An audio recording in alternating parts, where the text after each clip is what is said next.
저 화면을 보시면 저희가 무릎을 표현한 건데요. 네. 무릎은 허벅지뼈와 정강이뼈 그리고 뚜껑뼈 이렇게 세 가지 뼈로 이루어져 있고요. 네. 이 뼈랑 뼈 사이끼리 이제 안에 사이에 있는 구조물이 바로 연골. 우리 한자로 하면 연할 연자와 뼈골자를 써서 연골이라고 부르고 네. 이거를 우리말로는 물렁뼈라고 얘기를 합니다. 무릎은 구부렸다 폈다 하면서 체중을 받는 구조물이기 때문에 뼈랑 뼈끼리 부딪히면 충격을 받고 그걸 흡수해주는 역할을 하고 네. 그렇기 때문에 아주 무릎에서 중요한 구조물이라고 할 수 있습니다. 네. 그래서 이런 무릎의 연골은 화면에서 보시는 네. 이 하얀색 연골이 모식도에서는 이렇게 표현이 되고 연골을 또 보호해주기 위해서 추가적으로 연골판이라고 부르는 이런 연골이 이제 있게 됩니다. 네. 무릎 연골을 저희가 현미경으로 이렇게 보게 되면 네. 안쪽에 이렇게 동글동글 예쁘게 생긴 게 연골 세포고요.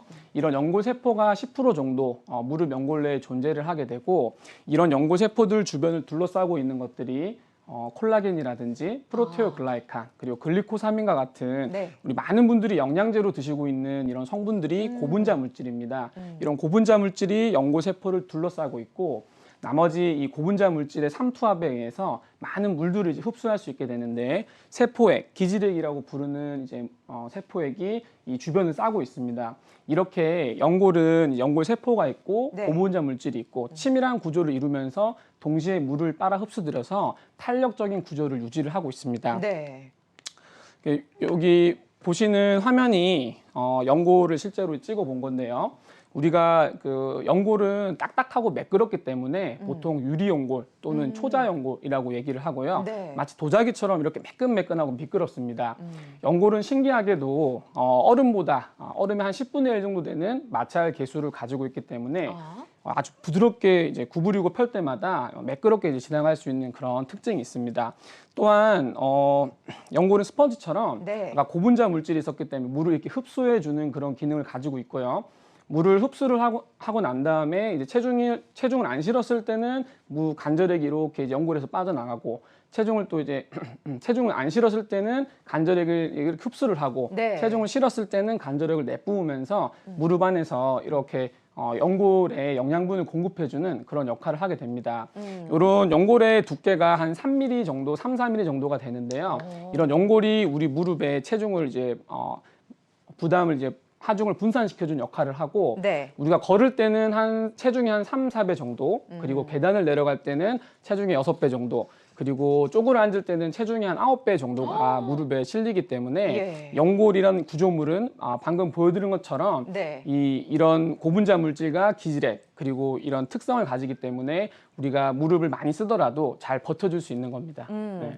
그러니까 연골이 무릎에 가해지는 모든 충격을 흡수한다고 볼 수 있잖아요. 네, 맞습니다. 근데 상당히 얇아요. 3mm 정도밖에 안 된다고 하셨어요. 네. 예. 연골이 3mm 정도밖에 안 되지만 아까 전에 나왔던 물질적인 특성과 그 기계적인 특성 때문에 네. 이런 충격을 충분히 흡수할 수 있는데요. 다만 이 연골 자체는 신경과 혈관이 분포하지 않기 때문에 손상을 한번 받게 되면 네. 스스로 재생하는 능력은 좀 떨어집니다. 그렇기 때문에 이제 충격을 많이 흡수하는 구조물이니까 네. 반대로 이제 충격을 받게 되면 또 손상이 더 진행하거나 네. 문제를 일으키는 경우가 많습니다. 이게 지금 예. 예, 무릎 연골을 다쳤을 때 혹은 어떻게 검사를 하는지 알고 싶어요. 예. 네. 저희가 그 화면 왼쪽에 있는 것이 무릎을 나타낸 모식도인데요. 네. 실제로 연골이 깨져 있는 환자분의 무릎을 그 관절경 카메라를 놓고 이렇게 들여다보면 주변에 하얗게 보이는 게 정상적인 연골이라고 볼 수 있습니다. 그 정상적인 연골에 비해서 이렇게 연골이 깨져 있는 부위는 하얀색 연골이 떨어지고 네. 그 밑에 있는 뼈가 불그스름하게 보이는 것을 저희가 확인할 수가 있고요.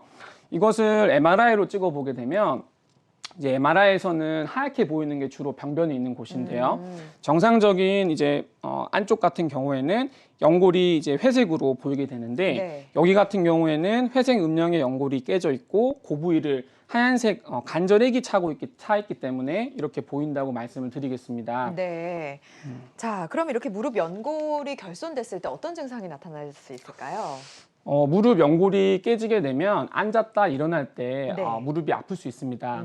그리고 오래 걸으면 무릎이 시큰거릴 수 있고요. 무릎 연골이 깨져 있는데 오래 걷게 되시면 이제 뼈에 부종이 생깁니다. 뼈에 뭐 멍이 든다는 소리죠. 네. 뼈에 멍이 들게 되면 밤에 아프실 수도 있고요.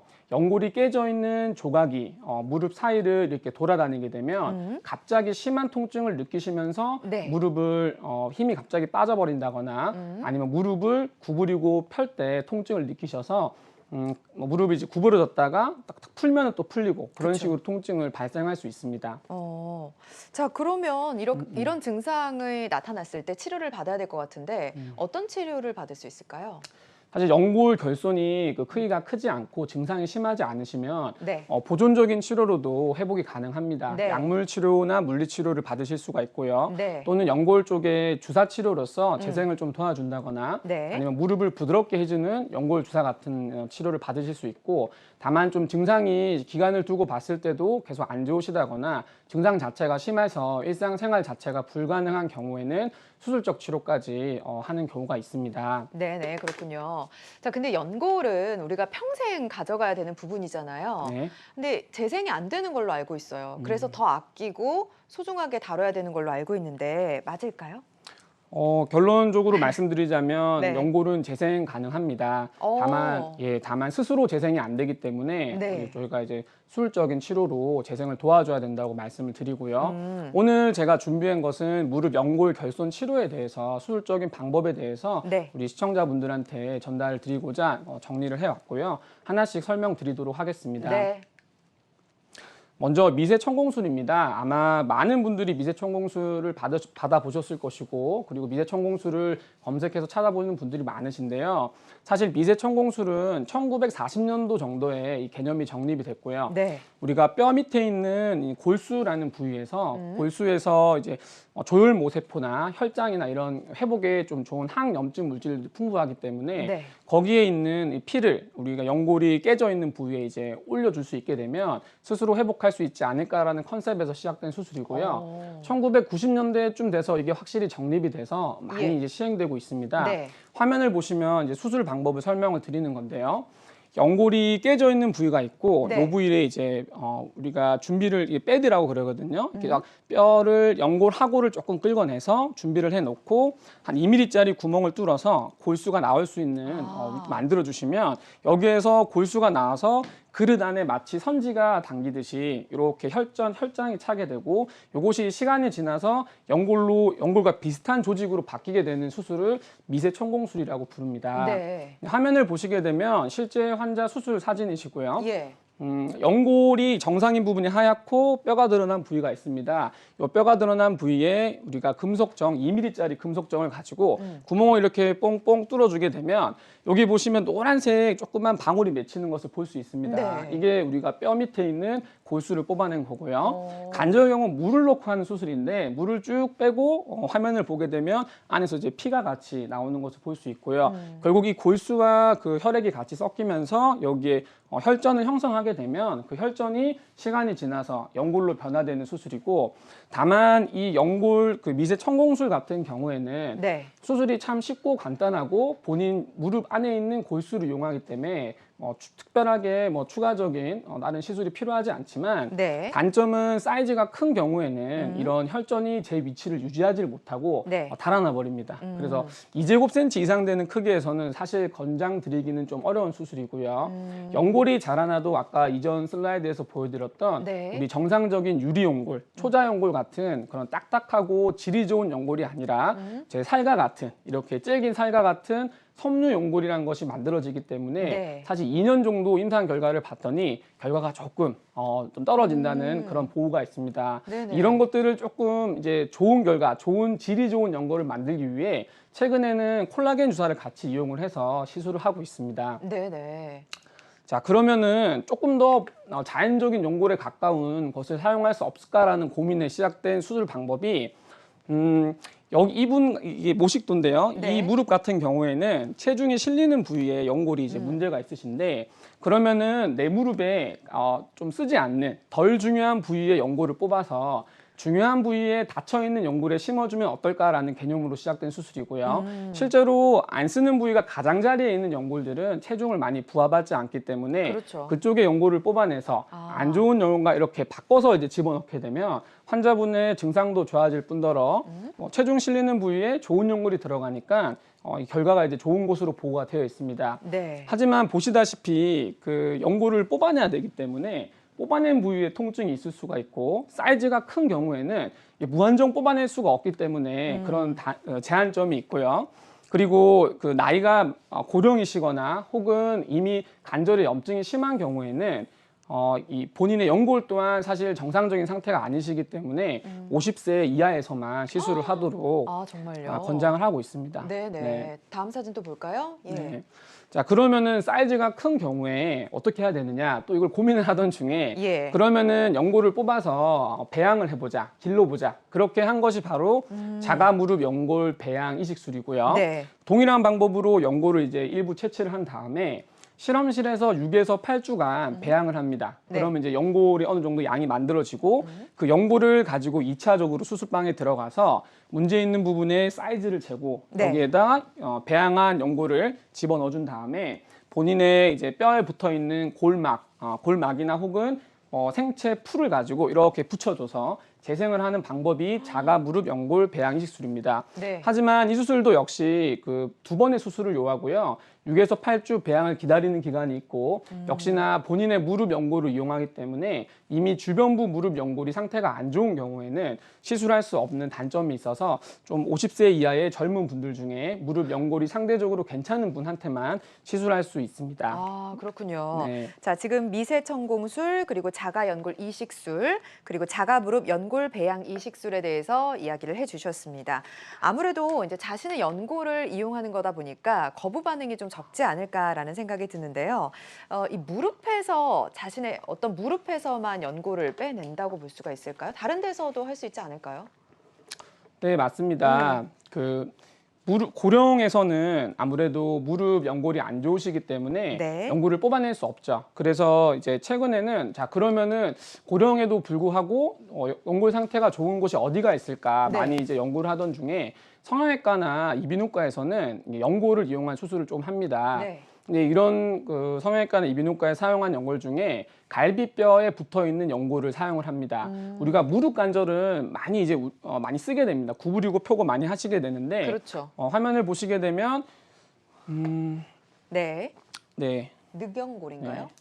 늑골의 끝부분에 붙어 있는 연골을 보시게 되면 이 연골 부위를 저희가 채취를 할 수 있고 고령에서도 생각보다 연골 자체가 건강하다는 것을 발견하게 돼서 자 그러면 우리 몸에서 건강한 연골을 늑골에서 뽑아서 그 늑골 연골을 역시 실험실에서 배양을 해서 구슬 모양으로 만든 다음에 역시 깨져 있는 연골 부위에 심어주는 수술 방법이 개발이 됐고 네. 이 자기 연골을 사용한다는 특징이 있고 그리고 다만 2번의 수술을 요하고 요거는 나이 제한이 없다는 특징으로 현재 시술되어지고 있는 방법입니다. 그렇군요.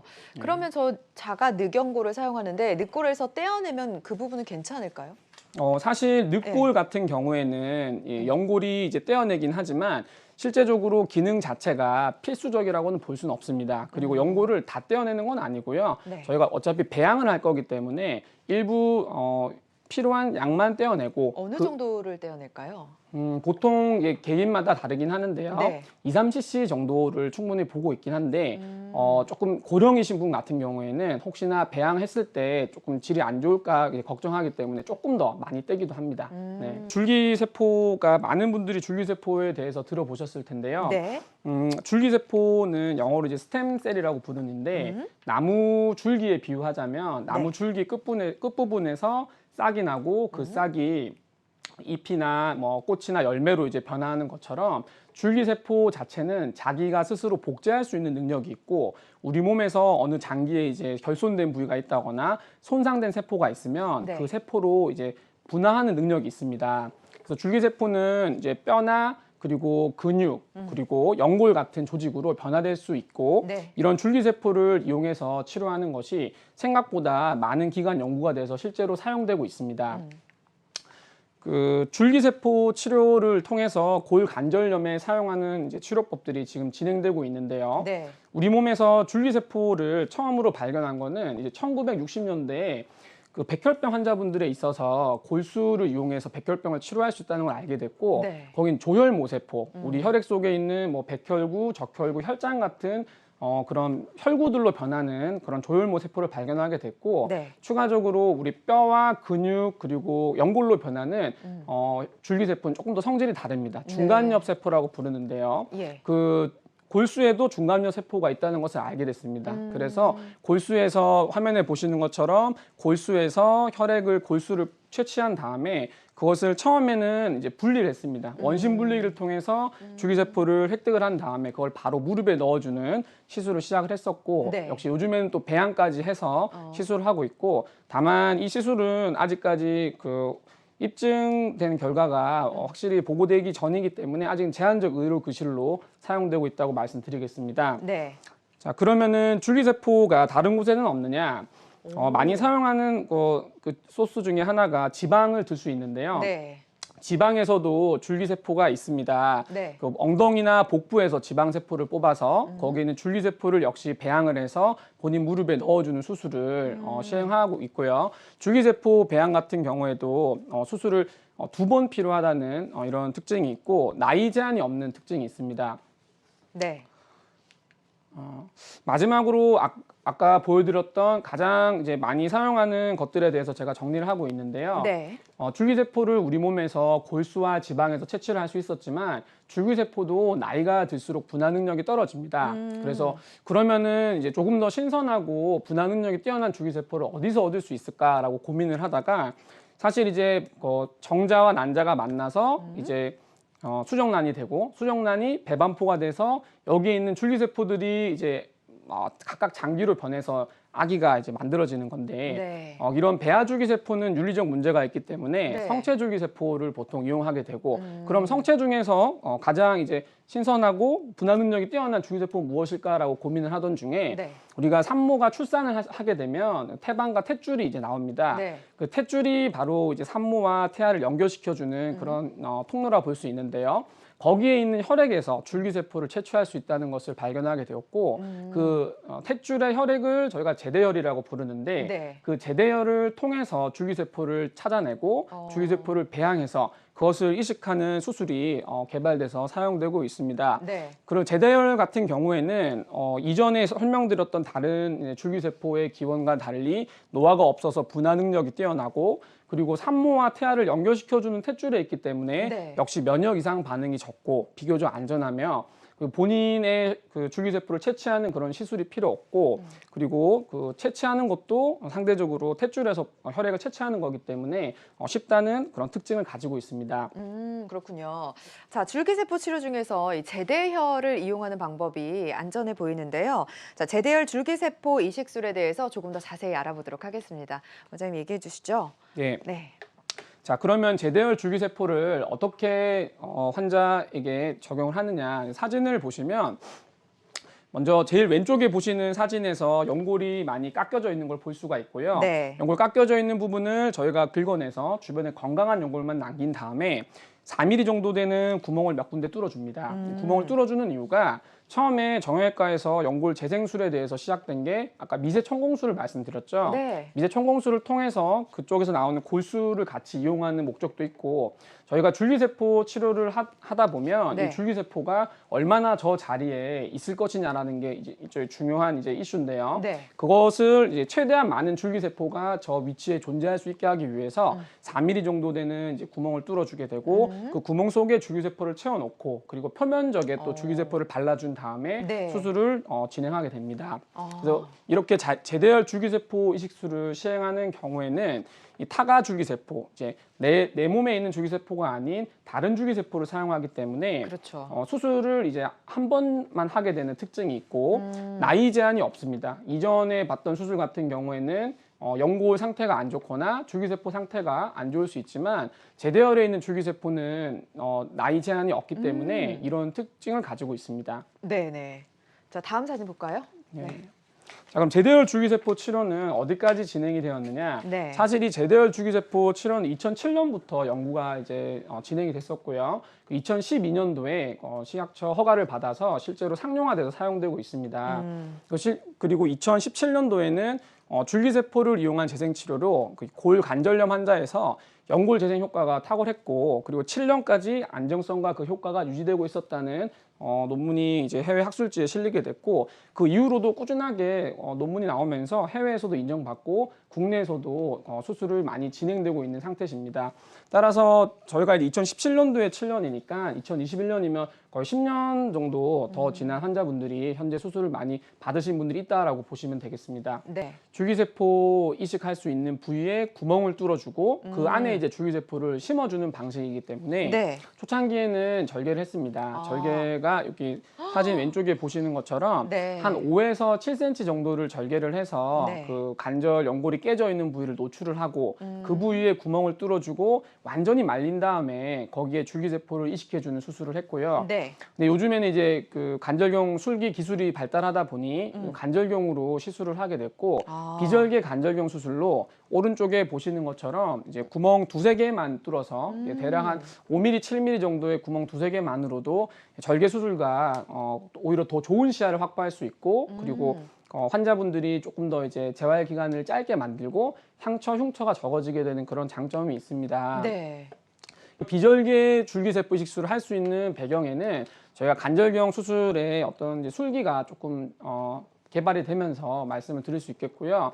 척추가 아프신 분들, 허리가 아프신 분들한테 보통 척추 쪽에 주사를 놓게 되는데 그 주사 바늘이 생각보다 좀 깁니다. 그 주사 바늘을 수술을 할 때 관절, 연골, 결손 부위 위아래로 이렇게 X자로 꽂아주고 그 X자로 꽂아준 것을 안에 이제 집게처럼 생긴 관절경 수술 기구로 이렇게 당겨주게 되면 왼쪽에 비해서 중간에 있는 사진이 관절이 공간이 넓어진 걸 확보할 수 있고요. 네. 이렇게 한 상태에서 보통 관절경은 공간 확보를 위해서 물을 넣고 수술을 하는데 그 물을 쭉 빼고 그 이산화탄소 가스를 집어넣게 되면 또 그 공간이 드라이하게 넓어지게 됩니다. 그렇게 해서 비절개 관절경 줄기세포 이식술이 가능하고 실제로 비절개로 했을 경우에 네. 수술 상처가 거의 남지 않는 그런 특징이 있고 관절을 찢지 않기 때문에 손상을 최소화할 수 있고 수술 후에 통증이 적고 회복이 빠르고 그리고 상처가 작아서 감염의 가능성 또한 낮출 수 있는 장점을 특징을 가지고 있습니다. 네네, 알겠습니다. 아무래도 절개를 하지 않기 때문에 흉터에 대한 걱정은 확실히 줄어들 것 같다는 생각이 듭니다. 자, 비교적 예후가 좋았던 치료 사례를 살펴보도록 할 텐데요. 자, 50대 환자 사례인데 이분은 어땠나요, 상태가? 네, 이분은 56세 여자분이시고 그 한 달 전에 탁구를 치시다가 심한 통증을 느끼셨습니다. 네. 무릎에 물이 차고 구부리기 힘들 정도로 이제 통증 호소하시면서 내원하셨고요. 실제로 MRI를 찍어봤더니 연골 체중이 실리는 안쪽 연골 부위에 네. 하얗게 보이는 화살표로 표시된 부위가 여기가 연골이 이제 깨져 있는 부위라고 볼 수 있겠습니다. 수술방 소견에서는 연골이 깨져서 뼈가 드러나 있는 사진이 보였고 연골 깨져 있는 조각이 돌아다니면서 무릎에 물을 만들게 되고 구부리기 힘들게 하는 그런 증상을 호소하셨고요. 네. 줄기세포 비절개로 수술을 진행을 했고 2년 후에 찍은 MRI에서 연골이 비어있던 연골이 잘 자라 있는 것을 확인할 수 있었고 역시 환자분 또한 현재는 무릎에 물이 차지 않고 구부리고 펴는 것도 잘 되시며 걷는 것도 잘하고 있는 상태입니다. 네. 다만 탁구는 제가 좀 치지 마시라고 말씀을 이제 드리는 게 네네. 이게 줄기세포 치료를 해서 탁구를 하시게 되면 또 무릎을 돌아가는 동작들이 많이 반복되게 되면 그러면 또 그게 줄기세포로 연골을 만들었지만 또 이제 손상받을 수 있는 위험이 있기 때문에 가급적 무릎이 좀 불편하시거나 수술을 받으신 분들은 저희가 운동으로는 수영이나 헬스나 그리고 자전거 같은 운동들 보통 추천을 드립니다. 그럼 이분은 이제 탁구는 포기해야 되는 건가요? 하실 수도 있겠지만 제가 봐서 안 하시는 게 나중을 위해서는 좀 좋겠습니다라고 말씀을 드립니다. 네, 알겠습니다. 네. 자, 환자마다 치료 효과는 달라질 수 있습니다. 다음 사례도 좀 살펴볼 텐데, 자, 이분도 50대네요. 좀 젊으신 분들이 무릎 통증을 생각보다 많이 겪나 봐요. 네, 맞습니다. 어. 사실 그 연골이나 연골판은 손상을 받게 되면 네. 그 손상 속도가 이제 5년이나 10년 정도 지나면 관절염이 발생할 수 있습니다. 네. 따라서 젊으신 나이에 그 연골이 깨지는 뭐 음. 스포츠 손상이라든지 외상을 받으셨다면 네. 5년, 10년 지나서 무릎 쪽에 관절염이 생길 수 있고요. 네. 그 이분 같은 경우에도 이제 1년 전에 후방 십자인대 파열을 있으셨습니다. 가정 주부셨고 후방 십자인대 파열이 돼서 후방 십자인대 재건수를 이제 다른 선생님께 받았던 분이신데 네. 그때 당시에 연골이 깨져 있었고 그 연골이 깨져 있는 것 때문에 오래 걸으면 무릎이 시큰거리고 네. 앉았다 일어날 때 통증을 호소하셨습니다.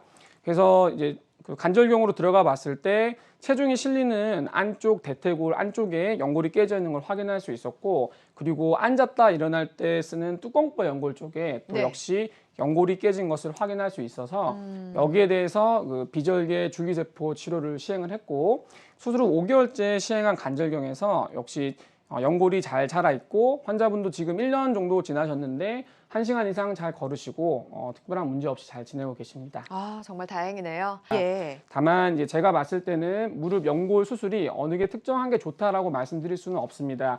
개인의 무릎 상태에 따라서 그리고 재발할 수 있는 여건이나 생활 여건에 따라서 무릎 수술 방법이 좀 달라질 수 있다는 것을 유념하시는 게 좋겠고요. 그렇죠. 그 병원에 내원하셔서 정확한 검사를 통해서 본인 무릎 상태를 확인을 하고 또 주치의와 상담을 통해서 여러 가지 수술 방법 중에 본인한테 맞는 수술 방법을 찾으셔서 좋은 결과를 얻기를 그렇게 당부드리겠습니다. 알겠습니다.